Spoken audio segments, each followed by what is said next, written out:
Hey everyone, and welcome to Cricket SWAC Gameday, presented by Pepsi Zero Sugar. It is week 5, and we have a lot of items to discuss this week. Today's show is brought to you by Cricket. Smile, you're on Cricket. Pepsi Zero Sugar, official partner of the Southwestern Athletic Conference. So the big story is obviously the hurricane and its potential impact on Florida, Georgia, and other surrounding areas. Now, we can't quite give you up-to-the-minute details as the storm moves and shifts along its path, but let's approach the show like this today, okay? If you're watching this show online, we'll try to keep you up to date in the comment section about how Hurricane Ian might impact this weekend's SWAC football schedule. And for the absolute latest info, as always, just go to swac.org, and you can also follow the Southwestern Athletic Conference on social media for all of the latest news about this weekend.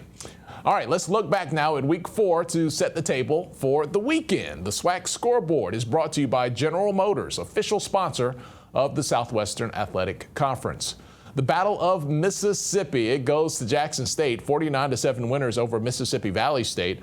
Bethune-Cookman and Grambling State, it was close until it wasn't. Big finish for BCU, Coach Simmons and his squad with the first win of the year. Texas Southern, they had a decent showing against the Roadrunners. I love that mascot, the Roadrunners of Texas San Antonio. Tigers fall, though, 52-24. FAMU and Alabama A&M, this one was crucial. Give the nod to FAMU, 38-25 winners. Prairie View A&M goes into Montgomery, gets the win over Alabama State, 24-15. And the score might not indicate it, but Alcorn State's 38-21 win over Arkansas Pine Bluff was a really, really good game. If you caught that one on HBCU Go, they did a really great job there.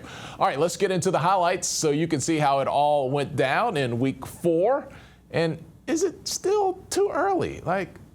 Is it too early? I don't know. It kind of feels like maybe not. We'll see. Do you have any divisional favorites already? I'll tell you what, you guys discuss at home. Let's get started with Mississippi Valley State visiting Jackson State. Our favorite cousin, Cousin D, was on the scene. Jackson State dedicated this football season to young Dolph. And the way they've been playing, it's definitely been a paper route empire. What's up, HBCU Game Day family? It's your favorite cousin from Mississippi, D. James. I'm here in Jackson as the Delta Devils from Itabena come to the vet to take on the Tigers. Coach Dancy brings in a winless Mississippi Valley team as they are still rebuilding, but last year, this same very team was one of few teams that actually applied pressure to the Jackson State Tigers last year. So on the other side of the field, you got the young GOAT, Shedeur Sanders. You got the Sonic Boom, and you got a roster that's full of talent. And they're starting to draw some NFL attention.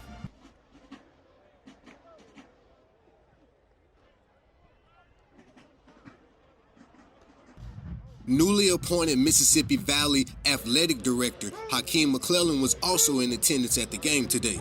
McClellan, who is a Valley alum, transitioned back to his alma mater after working at Jackson State's athletic department with A.D. Ashley Robinson.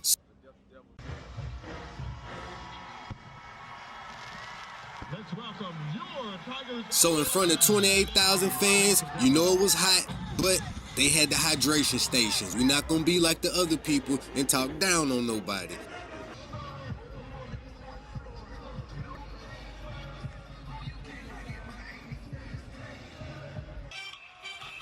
Players met at midfield for coin toss. Valley ended up receiving the ball, and from the dough, Caleb Johnson comes out and punches Jackson State smooth in the mouth, up the sideline. He really should have scored, but he got tripped up. Valley just took all the air up out the vet so quick, because 2 plays later, Jamari Jones threw a 25-yard touchdown pass. Valley is up 7-0.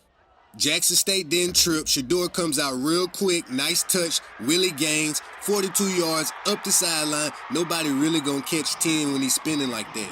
When 10 spinning like that, you're not gonna catch him. Jackson State 7, Mississippi Valley 7.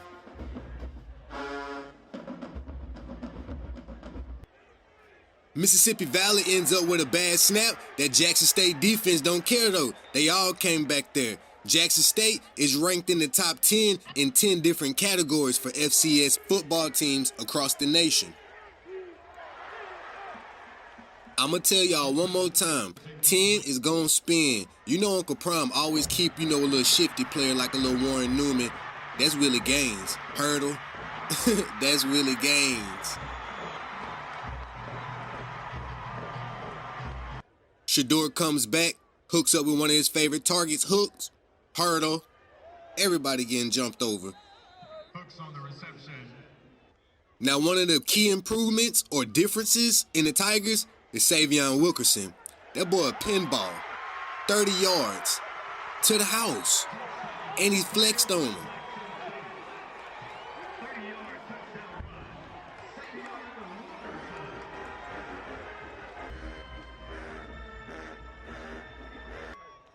Now, some people say Coach Prime is only for Jackson State, but I see a Mississippi Valley player on the ground, and I still see Coach Prime. Y'all got to stop hating. Now, Mississippi Valley ended up causing a fumble at the goal line, but they gave the ball right back. Shador threw it 5 yards to J.D. Martin. They got their touchdown right back.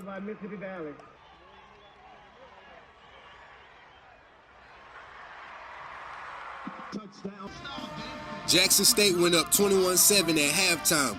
Then, it's time for the show. The Mean Green Marching Machine came out, put on a show like no other. And then, that sonic boom, they came out. Did they normal? Did they diddy? And they had KK Psy as they also celebrated the other Divine Nine Greeks.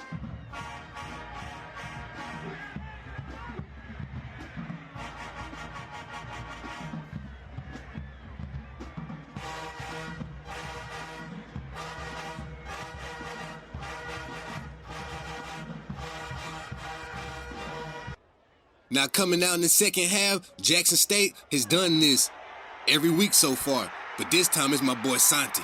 Santi take off up the sideline, scat back. That accumulated into a Hooks touchdown pass. I missed it, but I rock with Hooks.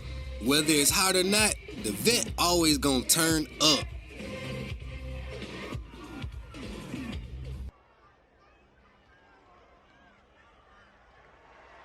J.D. Martin gets in for another touchdown. He had a good day today. John Huggins puts the nail in the coffin, though. He caps off a pick six, and he turns up. It's time to go home.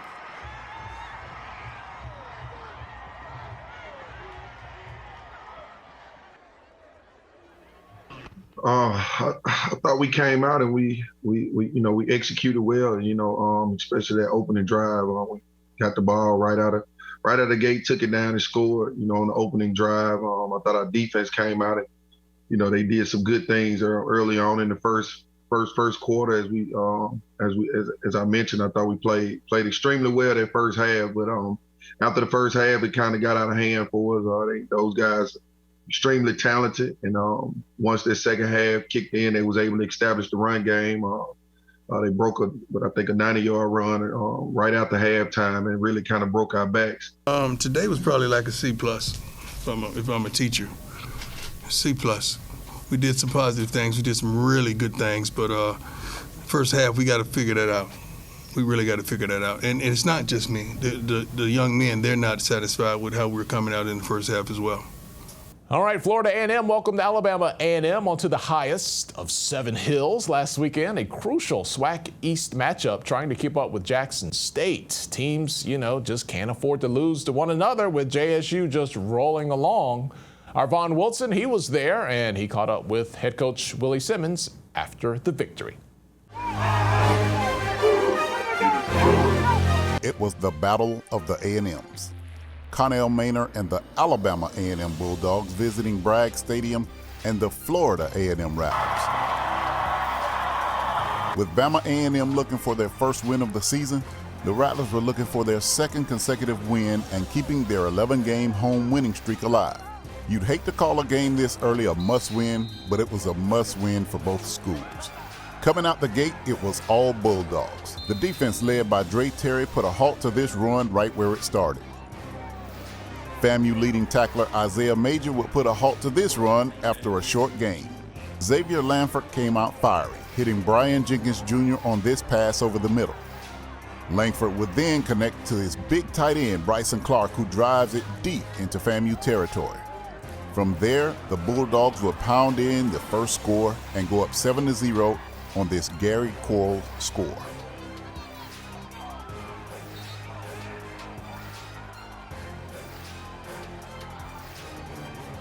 After getting the ball back, Quarles tries this run up the middle, but Major and Johnny Chaney Jr. put a stop to that.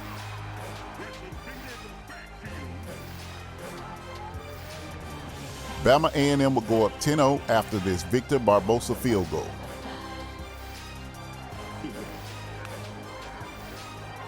Musa would find his favorite target in Xavier Smith for this long catch and run and on this route near the goal line. From there, it's big boy time as Terrell Jennings bowls his way into the end zone.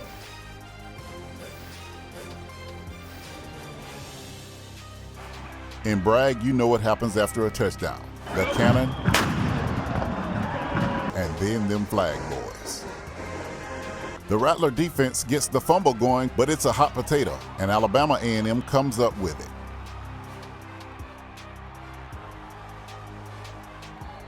Langford then connects with Donovan Eaglin on this swing pass for a first down. And Maynard was not happy with the officials about something, and you know he told them about it. After a punt that was downed inside the 3-yard line, FAMU tries to give the ball to Jamari Shareed, but the Bulldogs snuffed it out for this safety. They say you gotta be half crazy to be a kick returner. Cameron Young took this kickoff and ended up doing a 360 after a hit from B.J. Bowler.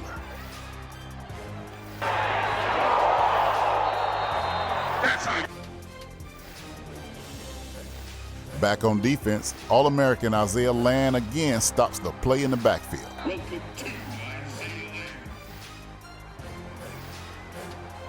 The very next play, Gentle Hunt puts hands on Langford for a sack. Let the big boy do his thing.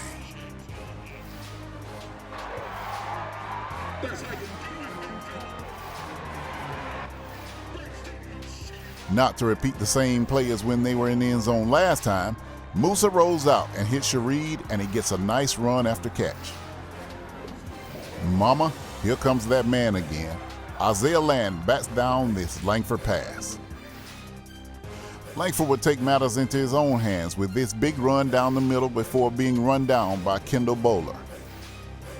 Eaglin would power in this touchdown, putting Alabama A&M up 19-7, but this is where the wheels would come off. Musa went to work, hitting Jamari Shareed on this crossing pattern, followed by this shot over the middle to David Manigault, and you could see this coming out of the break. Xavier Smith juked the defender down to his knees to come wide open for the touchdown over the middle of the end zone, making it a one-score game going into halftime, but more importantly, taking the momentum with the Rattlers into the half. At halftime in Bragg, you know what time it is. The Marching 100 was making it do what it do.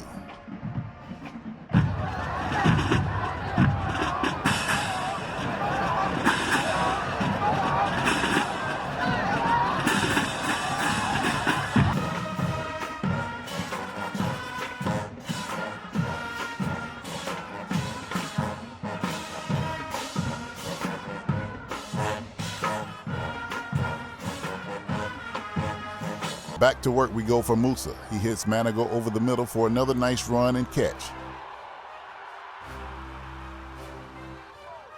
Then he hits the X-Man, Xavier Smith, on a short pass before a back shoulder toss for the touchdown.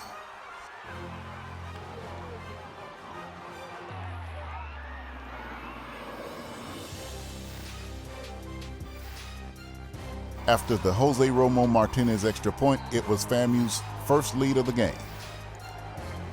Momentum was with the Rattler defense as Nadarius Fagan picked off this screen pass by the Bulldogs.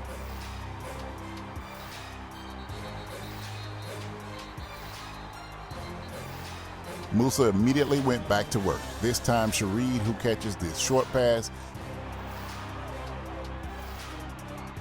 and then maybe the play of the game with this shoestring grab.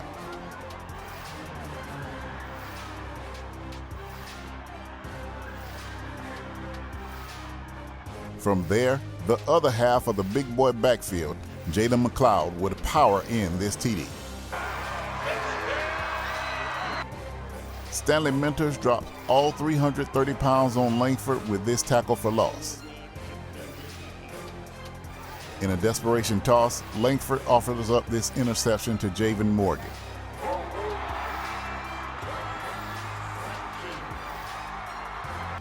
FAMU would respond with a time-killing drive, ending with the third touchdown connection between Musa and the X-Man. In the waning seconds, with FAMU with all backups in, Alabama A&M scores again. This is where things get quirky. With backup quarterback Cameron Sapp in, the Rattlers throw a swing pass with 34 seconds remaining. Maynard was furious with FAMU doing it, and he and Simmons had words at the midfield handshake. The final from Bragg Stadium, FAMU 38, Alabama A&M 25. Well, when he sets his feet, he's as accurate of a quarterback as I've seen in a long time. So again, just a matter of him consistently, playing with great fundamentals, playing with a great base, just trusting, the process that the receiver's going to be where they're supposed to be. When he set his feet, threw the ball on time, made some phenomenal throws, and those guys made big-time catches. But that's what they're capable of doing. K-Dot made a huge catch down the sideline. Zay Smith made some phenomenal catches. Even Darian Oxendine made some big plays down there. So again, when he settles down and plays within the system, I think he's got a chance to be one of the best quarterbacks at our level. Well, we had probably 18, 19 minutes of the first half. We controlled the ball and kept our defense off the field, kept their offense off the field. And I'd say that was a huge drive right before half. And then the second half, we weren't able to sustain drives and get those first downs on third down. And we had a couple of turnovers and turned the momentum, got that crowd back in the game, got those guys fired up, and just able to overcome it in the second half. Texas Southern at the University of Texas San Antonio. Can we say it one more time? The Roadrunners, beep, beep. Big underdogs Texas Southern was heading into this one, but TSU did move the ball and put some points on the board.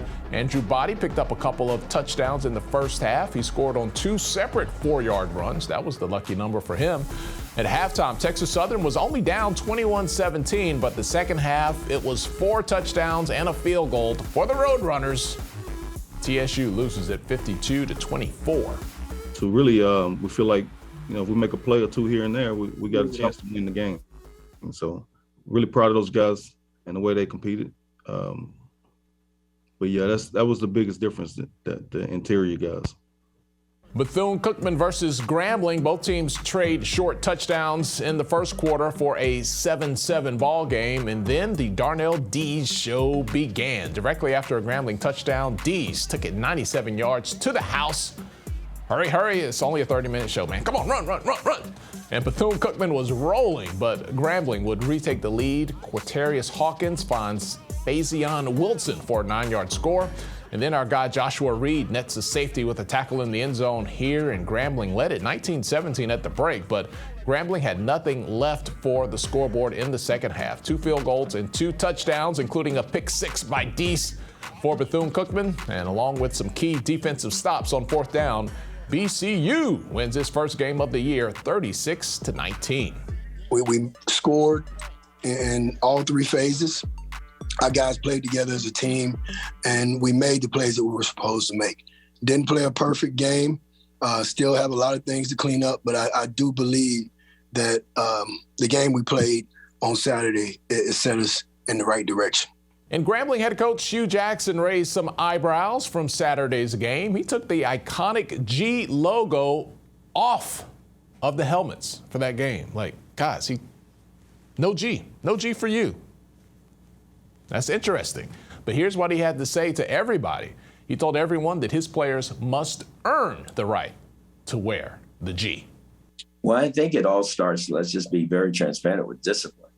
And I think it's discipline not just on the football field, but off the football field. And I think the great players that have come before the young men that are there today that wore that G on their helmet, that those guys set a standard. There's a standard that you have to live up to as a Grambling State University football player. And we want to uphold that and make it even greater. And I think it's so important that we all understand the history and tradition of Grambling State University, that G does stand for greatness. And so I think it's something that you earn. I don't think it's given. I think you earn it. And I think you earn it as a football team. I think when we're doing what we should be doing, both, on the field, off the field, how we go about our business, then we can really say that we're representing the university the right way. But these young men get it. I have not had one player question me about it. They want to do everything they can to earn the right to wear that G and wear it the right way. And I think that's satisfying for me. All right, let's stick with Grambling. Another big game for the Tigers this weekend, the State Fair Classic against Prairie View A&M. Last season, Prairie View won the game in Big D 24-10 over Grambling. It was two different head coaches last year, but Bubba McDowell, now the new head coach at Prairie View A&M, was on that Prairie View staff last year as an assistant, and he has the team headed in the right direction. Coming off the road win against Alabama State, the Panthers are looking to win their second big classic game of this young season. Big time game, it's on the west side, a game that we definitely have to have. And again, we know that coming into this game, we're going to have our hands full. I mean, again, as I said earlier, they're young, they're fast, they're talented. And again, they're running something different than what we normally used to seeing, and with the NFL type style that Coach Jackson has put it in with these young men. So for us, it's going to be how well we tune in to practice this week, and hone in on our own skills and ability, to see things, to see what they're doing and what we can do to stop these guys. All right, let's go ahead and take a full look at this weekend's schedule for Week 5 in the SWAC. Our look at this week's schedule is presented to you by Rocket Mortgage. For an expert partner to help buy your new home, Rocket can. Bethune-Cookman makes the trip to Alabama A&M for our sole afternoon game this weekend. Mississippi Valley State is scheduled to go to Tallahassee. Now, we'll have to see if Hurricane Ian impacts the time, date, or location of that game. Arkansas Pine Bluff goes to Southern University. We've already discussed the State Fair Classic. We got the Marching Storm versus the World Fame. That's going to be good all the way around. Woo, a big one in the Big D. Alabama State on the road at Texas Southern. Let's talk about those Hornets at Alabama State. First SWAC loss last weekend at home. Now it's time to hit the road against what appears to be an improving Texas Southern team. Left a lot of points on the board, so we'll kind of recap, get things going. Just have to put the ball in the end zone. That's the biggest thing for us right now. Going on the road next week against Texas Southern, so that involves a travel, flight, and everything with the logistics of moving to a different location. So we just have to rise up to the occasion of playing another tough Texas team, and Coach McKinney has those guys right in the thick of it in the West. With the one-and-one record, so we know that they have aspirations to get to the SWAC championship game, and so do we. So after dropping this first game, we just have to pick it up and get things going. Southern University, the last time we saw them on the field, it was that goose egg against Texas Southern. They're coming off a bye week, though, back at home, taking on Doc Gamble and the boys from UAPB. I thought it was real early, so I thought we had to continue to work on getting game ready, because I didn't think we played a full 3 games. When you talk about the very first game that we played, a lot of our guys didn't get a chance to play a full game, so we wanted to be game ready. So we approached this last week as we had a game to play on Saturday, and that's our mindset. So and we always do a self-scout, a 3-game self-scout, regardless of what. So we did have an opportunity to do that as well to better ourselves. We want to get a win. That's what we want to get done. We want to get a win, and different styles of play because they got a different head coach. When we went down there before, their style of play took on the personality of the head coach. And this team here that we're going to play is going to eventually take on that personality of the head coach. I think he has a creative mind offensively. For them, we got to. The thing about it, they've had an extra week. They had a bye week, so they've had an extra week to prepare. I don't think they'll get away from what he's done in the past. But they've always been real well coached on offense and creative and know where to attack you at. I always hear Coach Dooley say we're gonna scratch where the itch is. Well, he knows how to find out where your itch is. It's an off weekend for Alcorn State along with Jackson State. Coach Fred McNair knows the off week isn't exactly like a vacation week, right? As he continues to work on his Braves team. Our offensive line probably as good as any in terms of what they can do to create running lanes and to gain rushing yards. We had a 4th down and 4th down and 1 on our own 20. And I elected to go for it because I had confidence in those guys to get that first down, but we kind of missed out on that. We didn't stick to the blocks that we needed to. Didn't get no movement, so it was kind of tough right there. And they stalemated us there, and that was one of the things that we gave them a short field, and they took advantage of it. They scored 7 points on that one 4th down play on inside our own 20. So that's just how I feel about our offense. I think we smashed the ball just as good as anybody, and I think that they understand that, and what we do offensively. Time now for the SWAC Players of the Week. From their performances in Week 4, Players of the Week are brought to you by Pepsi Zero Sugar, official partner of the Southwestern Athletic Conference.